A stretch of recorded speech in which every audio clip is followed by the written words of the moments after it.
اللہ کے. اللہ نے تجھے پیدا کرنے کے لیے کمبخت سلیکٹ کیا ہے, اور اللہ پھر کہہ رہا ہے نحن خلقناکم, ہم نے تمہیں پیدا کیا, ہمارا احسان ہے, تو اب اس احسان کا بدلہ دو.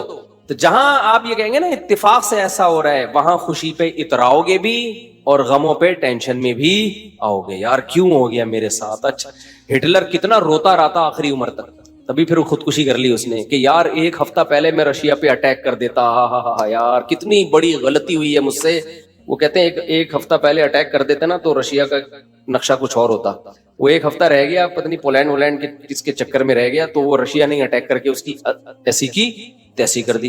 تو روتا رہتا تھا وہ. ابے روتا رہتا نہیں, تو نے جو کچھ حرکتیں کی ہیں تو اللہ نے تجھے کیا دیا اس کا بدلہ. خیر تو توبہ کر لیتا, مسلمان ہوتا تو کیا کہتا, یار اللہ کی طرف سے چپت لگ گئی ہے میرے, اب توبہ استغفار کر لو. اور توبہ ایسی خاندانی چیز ہے یار, کچھ بھی ہو جائے. ہٹلر مسلمان ہوتا, کہتا میں نے ہزاروں لاکھوں انسانوں کو قتل کر دیا, بند کمرے میں جا کے گڑ گڑا لیتا اللہ سے, معاف کر دے اللہ. دنیا کو نہیں پتا چلتا, اللہ کیا کر دیتا, معاف. لیکن چونکہ کافر تھا تو کیا ہوا ہے, اس نے قوم کا مجرم تھا وہ, اس نے کہا کیا کر سکتے ہیں, اس کو پتا تھا پبلک نہیں چھوڑے گی, تو اٹھا کر کے مارکیٹ سے اپنے آپ کو شارٹ کر. انجام بھی برا, زندگی بھی بری. مسلمان کی زندگی بری ہو, کم از کم انجام اچھا اس کے اختیار میں ہوتا ہے. یار اللہ کو منا لو. اللہ کہتا ہے 100 انسانوں کے قاتل کو بھی میں بخش دوں گا. خیر میں وہ واقعہ سنا دوں میں. تو وہ کیا ہوا ہے کہ وہ بہادر آباد کا پپو بچہ جو ہے نا, کہاں چلا گیا, جیل. اب علماء سے اس کا تعلق تھا, ماشاءاللہ داڑھی بھی رکھی ہوئی تھی اس نے, کہ یار یہ غم کس کی طرف سے ہوتے ہیں, اللہ کی طرف سے. تو مجھے اپنا قصہ سنا, میں نے کہا یار 4 سال میں تو دھوپ میں نا ایک دن نہ بیٹھوں, میں ڈپریشن میں جانا شروع ہو جاتا ہوں. یہ جو بند کمروں میں لوگ سارا دن بیٹھے رہتے ہیں, پتہ نہیں کیسے. نیچر سے جس کو بھی محبت ہوگی نا, وہ دھوپ نہیں چھوڑ سکتا بھائی. بکریاں مرغی انڈے نہیں چھوڑ سکتا, دھوپ نہیں چھوڑ سکتا. وہ بکریاں مرغی تو چلو زیادہ ہو گیا, لیکن دھوپ نہیں چھوڑ سکتا وہ. تو میں نے کہا 4 سال آپ کیسے بند کمرے میں رہے ہیں, اور بھی قیدی تھے. کہہ رہے میں 2-3 دن تو ٹینشن میں رہا. پھر میں نے کہا اچھا یہ بھی نہیں پتا کہ نکلیں گے کبھی یہاں سے. یہ پتا ہو نا, آدمی کہتا ہے چلو 4 سال میں دن گننا شروع کر دو, یہ بھی نہیں پتا نکلیں گے ہی بھی نہیں نکلیں گے. کہہ رہے میں نے کہا جو ہونا تھا وہ تو ہو گیا, اب ہم تو جیل کی دیوار توڑ کے بھاگ نہیں سکتے. تو کہہ رہے میں نے کیا کیا, پھر وہاں پر میں نے اٹھک بیٹھک اور ایکسرسائز شروع کر دی کہ بھائی ٹائم کیا کرو, پاس کرو. ٹھیک. کہہ رہا ہے اس کا فائدہ یہ ہوتا ہے 400 دفعہ میں بیٹھ کے, کیونکہ اور تو کوئی کام ہی نہیں ہے اسٹیمنا بنانے کے علاوہ. اسٹیمنا بنانے کے علاوہ کوئی کام ہے ہی نہیں. اچھا ہے بڑا پاورفل ماشاءاللہ, آپ کبھی ملو تو آپ دیکھو بہت زیادہ, ساری طاقت جیل میں بنائی ہے اس نے. کہہ رہا ہے میں بیٹھ کے لگاتا تھا ان 4 پھر ڈپس لگاتا تھا, پتہ نہیں کتنے ڈپس لگا لیتا تھا, ایکسرسائز کرتا تھا. کہہ رہا ہے اس کا فائدہ یہ ہوتا تھا, اتنا تھک جاتا تھا کہ مجھے نیند خاندانی آتی تھی. ظاہر ہے نیند تو بیسیوں بیماری کا علاج ہے. ڈپریشن ختم کرنے کا سب سے بہترین ذریعہ ہی گہری نیند ہے. ڈاکٹر ڈپریشن کے مریضوں کو کیا دیتے ہیں, نیند کی گولیاں دیتے ہیں کہ سوتا رہے بس, پتہ ہی نہ چلے پی ٹی آئی آ رہی ہے کہ جے یو آئی آ رہی ہے کہ مسلم لیگ آ رہے ہیں, کہ یہ ٹینشن ہی ختم, اسٹیبلشمنٹ کیا کر رہی ہے چھوڑو. تو کہہ رہے ہیں میرے ساتھ جو قیدی تھے نا وہ بہت سے اس میں پاگل ہو گئے, کیونکہ بیٹھے رہتے تھے, سوچتے رہتے تھے ہر وقت دماغ میں نا کیا یہاں سے نکلیں کیسے نکلیں کیسے. حالانکہ بہت سے جرم کر کے آئے ہوئے تھے, ٹھیک ہے, ان کا تو بنتا تھا. تو کہہ رہے 4 سال کے بعد رہائی کا فیصلہ ہوا. کہہ رہے ہم جب باہر نکلے تو پھر دنیا جنت لگی. پھر اب اس نے 4 شادیاں استغفر اللہ کی ہیں. تو خیر کی ہیں, واقعی 4 کی ہیں. کہہ رہے اس سے مجھے پاور کیا ملی. کہہ رہے ہم تو مجرم تھے نہیں, ہم جب باہر آئے نا ہم نے کہا اچھا یہ ہوتا ہے, ٹوٹل سزا کیا ہے, کچھ بھی کر لو یہ ہے. تو کہہ رہے میرے اندر اتنا اسٹیمنا پیدا ہو گیا دنیا میں کچھ کر گزرنے کا. آپ کو پتا ہے جیل ہمارے مجرم بناتے ہیں, جیل میں جا کے نا اسٹیمنا بڑھ جاتا ہے مجرم کا, سمجھ رہے ہو. ایک تو اس کو یہ پتا ہوتا ہے آئندہ اس طرح سے کام کرو گے تو پکڑے نہیں جاؤ گے, اس طرح سے کیا تھا تو پکڑا گیا تھا نا, اب یہ والی غلطی نہیں کرنی. تو اس لیے شریعت میں جیل کی سزا نہیں ہے, شریعت میں ہے کہ اسی وقت نمٹا دو. چوری کی ہاتھ کاٹو, چلو بھائی نکل پتلی گلی سے, شاباش. ہم کیا کرتے ہیں چوری کی جیل. تو کہتا ہے یار اس دن وہ CCTV کیمرہ دیکھنا بھول گیا تھا میں, آئندہ تھوڑا خیال کرو. پھر وہاں سارے چور ہی بیٹھے ہوتے ہیں, کوئی نیک آدمی تو آیا نہیں ہوتا جیل میں. تو چور آپس میں ان کی کیا ڈسکشن ہوگی, وہ تہجد کی باتیں تھوڑی کریں گے. وہ بھائی تو نے کیا کرتا ہے, وہ میں نے اتنے بندے مار دیے, آپس میں ان کا گینگ بنتا ہے. پھر آپس میں نمبر ایک دوسرے کے ساتھ وہ شیئر کرتے ہیں کہ جب باہر نکلیں گے تو پھر دیکھتے ہیں ہم. اور 4 سال میں 10 سال میں کیا کچھ ہوتا ہی نہیں ہے, تو کچھ کرنے کی صلاحیت ان میں ویسے ہی ختم. وہاں جا کے کوئی یہ تھوڑی کہ وہ ماسٹرز کر رہے تھے یا PhD کے اسکالر بن کے باہر آئے, یا کوئی انجینئرنگ مکمل کر لی, اب باہر جاب ملے گی, 4 سال 8 سال زندگی بہترین ان کے ویسے ہی برباد ہو گئے. اب ان کے پاس کمانے کے لیے چپل چوری کے علاوہ اور کوئی راستہ ہوتا نہیں ہے, یا باقی چوریاں ڈکیتیوں کے علاوہ کوئی راستہ ہی نہیں ہوتا ان کے پاس. تو نظام اتنا گندا ہے, اس لیے اسلام نے سزا رکھی ہے, اس میں ادھار نہیں رکھا. قصاص ہے, ثابت ہو گیا کہ بھائی اس نے بندہ مارا ہے, فوراً پکڑ کے وارثوں کے حوالے کیا جائے گا, بھائی تمہارا باپ مارا ہے, تم بتاؤ کیا کرنا ہے. اب وہ فیصلے میں دیر کر رہے ہیں تو اس دوران جیل میں بند کیا جائے, بھاگ نہ جائے. جیل میں اس کو تمام سہولتیں دی جائیں گی, بھائی یہ بندہ ہے بھاگے گا نہیں, جلدی 1 ہفتہ ہے آپ کے پاس, فیصلہ کرو, گردن اڑانی ہے یا اس سے بارگیننگ کرنی ہے. تو بارگیننگ میں جو ٹائم لگ رہا ہے اس دوران جیل میں رہے ایک الگ بات ہے. 1 آدھ ہفتہ سعودی عرب میں ایسا ہی ہوتا تھا, آپ کا پتہ نہیں کیا ہو رہا ہے. قصاص اب 1 ہفتہ, اس کے بعد سر قلم کرنا ہے, چلو بھائی اڑا دو سر, سر نہیں قلم کرنا, پیسے لے کے چھوڑنا ہے, پیسے لے بھائی, اور جو بھی رہن کے طور پر اس کی پراپرٹی رکھوائی, چل بھائی نکل, ختم. ہماری عدالتوں پہ بوجھ کتنا ہے دیکھو, 20 سال پرانی فائلیں جج کے پاس پڑی ہوئی ہوتی ہیں. اسلام میں قصاص ہے. دانت توڑ دیے, ٹائم نہیں ہے بھائی, کون سا والا دانت توڑا, یہ والا, اب بتا دانت توڑنا ہے اس کا. دیکھو نبی صلی اللہ علیہ وسلم کی خدمت میں کتنا زبردست واقعہ ہے. حدیث میں آتا ہے, حضرت انس رضی اللہ تعالی عنہ کی جو پھپھی تھی نا, کس کی, حضرت انس ابن مالک کی پھپھی. حضرت انس نبی کے خادم تھے. ان پھپھی نے اپنی باندی کو مکہ مارا یا تھپڑ مارا, تو وہ باندی کا دانت ٹوٹ گیا. جو لونڈی تھی نا باندی, اس کا دانت ٹوٹ گیا. تو نبی کے پاس کیس آیا, تو آپ نے فرمایا اللہ کی کتاب کے مطابق فیصلہ کروں گا. تو کتاب اللہ تو یہی کہتی ہے دانت کے بدلے دانت. تو اب بڑے مسئلہ ہو گیا کہ بھائی یہ تو اتنے خاندانی لوگ ہیں, اور باندی یہ تو لونڈی ہے, لونڈی کا دانت ٹوٹ گیا, ملازم کو تھپڑ مارا, دانت ٹوٹ گیا, تو اب سیٹھ صاحب کا بھی دانت توڑا جائے کیا؟ گوروں کے ایسا کوئی قانون نہیں ہے. اسلام میں کہ بھائی دونوں انسان ہیں, تو دونوں کے دانت کی سیم ویلیو ہے. تو نبی نے فیصلہ کیا دانت کے بدلے دانت توڑا جائے گا. یہ بھی نہیں دیکھا کہ انس بن مالک میرے شاگرد ہیں, 10 سال میری خدمت کی ہے, تو اتنی خدمت گزار ہیں, تو ان کی پھوپھی کے ساتھ میں رعایت کروں. فرمائے نہیں, میں فیصلہ کروں گا کتاب اللہ کے مطابق. تو کتاب اللہ میں کیا تھا؟ دانت. اچھا, باندی کو یہ توقع نہیں تھی کہ میری جو مولا ہے, آقا ہے, اس کے دانت توڑے جائیں گے. ان لوگوں کو یہ توقع نہیں تھی. تو جب نبی نے فیصلہ کیا نا, تو پھر انہوں نے پھر معاف کر دیا کہ بھئی, انہوں نے کہا کہ یہ تو ہماری مولا ہے, مالکن ہے, میں اس کا دانت کیسے توڑ سکتی ہوں. تو پھر انہوں نے خود ہی معاف کر دیا. تو پھر نبی نے, کیونکہ اس کو حق ہے, تو کیس 2 منٹ میں کیا ہو گیا, ختم. اگر انگریز کی حکومت ہوتی یا ہماری پاکستانی حکومت ہوتی, اب تک چل رہا ہوتا وہ کیس.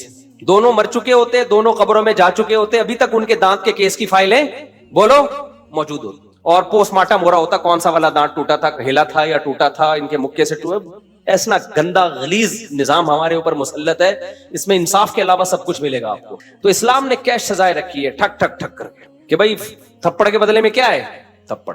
تو قصاص کا نظام رکھا ہوا ہے اللہ میاں نے, بڑا زبردست. وَكَتَبْنَا عَلَيْهِمْ فِيهَا أَنَّ النَّفْسَ بِالنَّفْسِ وَالْعَيْنَ بِالْعَيْنِ وَالْأَنْفَ بِالْأَنْفِ وَالْأُذُنَ بِالْأُذُنِ وَالسِّنَّ بِالسِّنِّ وَالْجُرُوحَ قِصَاص. کیا زبردست آیت ہے. اللہ فرماتے ہیں ہم نے لکھ دیا ہے, آنکھ کے بدلے آنکھ. کسی نے تمہاری آنکھ پھوڑی ہے, تم کورٹ میں جاؤ گے, جی اس نے آنکھ پھوڑی ہے, یہ ثابت کرو گے, دلائی سے ثابت کر دیا, کورٹ کہے گی تو بھی پھوڑ دے اس کی یہ والی آنکھ. البتہ یہ کام ڈاکٹر سے لیا جائے گا, ایسا نہ ہو پھوڑنے پھاڑنے میں کچھ اور ہی نہ پھوڑ پھاڑ دے, اتنا لمبا چھورا مارے کہ پیچھے سے ہی نکال دے. تو اس میں ماہرین سے مدد تو لی جائے گی, لیکن یہ ہوگا بھائی آنکھ ضائع کی ہے تو تمہاری بھی آنکھ ضائع کی جائے گی. دانت توڑا ہے, سن بسنی, دانت کے بدلے دانت, سمجھ رہے ہو. تو یہ پوری قرآن نے ڈیٹیل بیان کی ہے. یہ ہوتا ہے انصاف, اٹ از کالڈ انصاف. اس میں جس نے جرم کیا, شراب پی کے آیا تھا یا بغیر شراب کے کیا ہے, اس سے کوئی فرق نہیں پڑتا. یورپ امریکہ میں ہوتا ہے, پی کے آپ نے دانت توڑ دیا تو کہتے ہیں سزا ہلکی ہے, کیونکہ آپ پیے ہوئے تھے, آپ کو ایکچولی پتہ نہیں تھا کہ میں کیا کر رہا ہوں. اسلام کہتا ہے پینا یہ آپ کا ہیڈ ایک ہے, جو جرم پینے کے بعد ہوگا آپ کو اس کی پوری پوری سزا ملے گی. تبھی اسلام میں احناف کا یہ موقف ہے کہ شراب پی کے طلاق دے دی تو ہو جائے گی. آپ یہ نہیں کہہ سکتے کہ میں نشے میں تھا, ہو جائے گی طلاق. کسی حدیث سے نہیں ہمیں پتہ چلتا کہ نشے میں طلاق واقع نہیں ہوتی, خوب سمجھ لو. تو اگر شراب کسی نے خود پی ہے تو وہ اس کا ایسا نہیں ہے کہ اپنے تصرفات اس کے کالعدم ہوں گے, تو بندہ مارے گا. شراب پی کے بندہ قتل کر دیا نا, تو شرابی سے قصاص لیا جائے گا. حالانکہ قصاص تو ایسی چیز ہے جو شبہ سے بھی ساقط ہو جاتی ہے, سمجھ رہے ہو. دیکھو ایک مثال دیتا ہوں, آپ نے ڈنڈا گھمایا, کسی کے سر پھوڑ دیا, وہ مر گیا, تو قصاص نہیں ہے, آپ کو قتل نہیں کیا جائے گا, دیت دی جائے گی. وجہ اس کی ہے کہ اس میں اس بات کا امکان تھا کہ ہو سکتا ہے یہ قتل نہ کرنا چاہ رہا ہو, غلطی سے بندہ مر گیا ہو. جیسے موسیٰ علیہ السلام نے تھپڑ لگایا تھا, قتل کرنے کی نیت سے تھوڑی, تو وہ بندہ ہی مر گیا. اب اس میں قصاص تھوڑی ہے بھائی, ہم نے جان کے تھوڑی مارا ہے. تو ڈنڈے میں اس بات کا امکان ہوتا ہے کہ بھائی ویسے ہی پتھر مار رہا ہو تو قتل کی ارادہ نہ ہو. آلہ جارحہ جسے کہتے ہیں نا, جو قتل ہی کے لیے بنے, بندوق ہے, چاقو ہے, اس سے کوئی مارے گا تو قصاص ہے. سمجھتے ہو کہ نہیں سمجھتے؟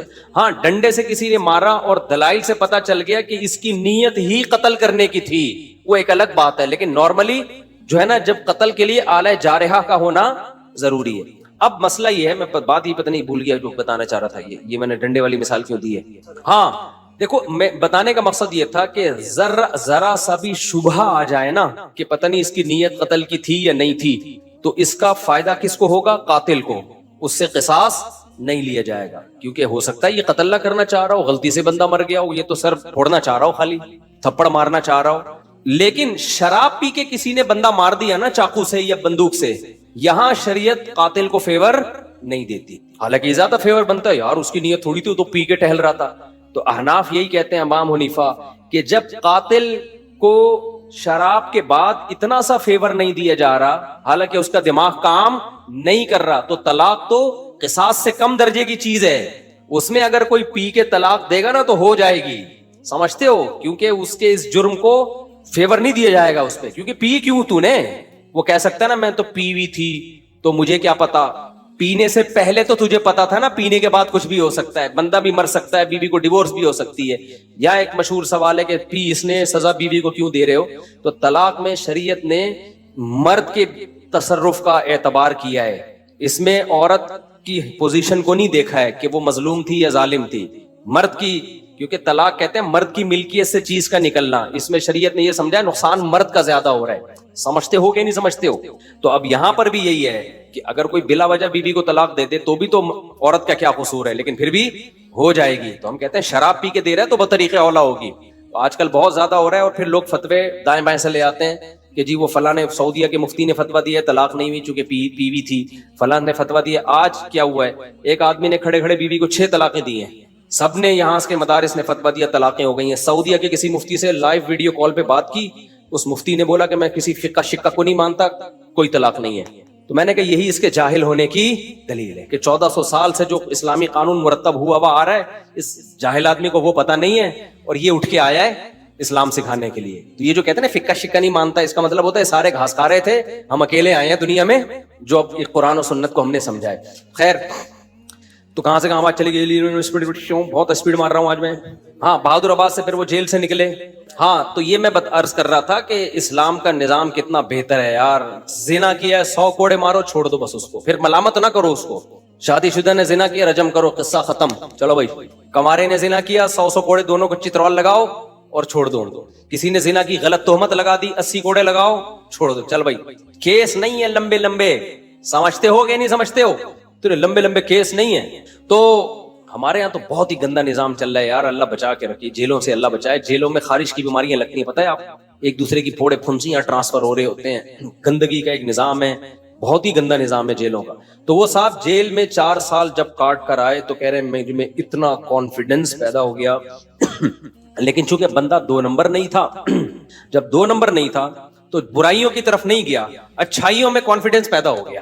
تو اچھائی آپ کو پتا ہے, جس نے میرے بیان سنے ہو, ایک اچھائی تو اس کو پتہ ہی ہوتی ہے کہ شادیاں میں نے 4 کرنی ہے. تو کہہ رہا میں جیل سے باہر نکلا نا, بیانات میرے سنے میں تھے, کہتا ہے میں نے سوچا کہ اب کسی کا باپ میرے کو روک کے دکھائے 4 شادیوں سے, کیونکہ اتنی ٹینشن جیل میں, کہہ رہے میں نے اٹھا لی ہے کہ اب ٹینشن میرے لیے مسئلہ نہیں ہے. کیونکہ دوسری میں آدمی ٹینشن کی وجہ سے نہیں کرتا نا, کہہ رہے ٹینشن کی ایسی کی تیسی.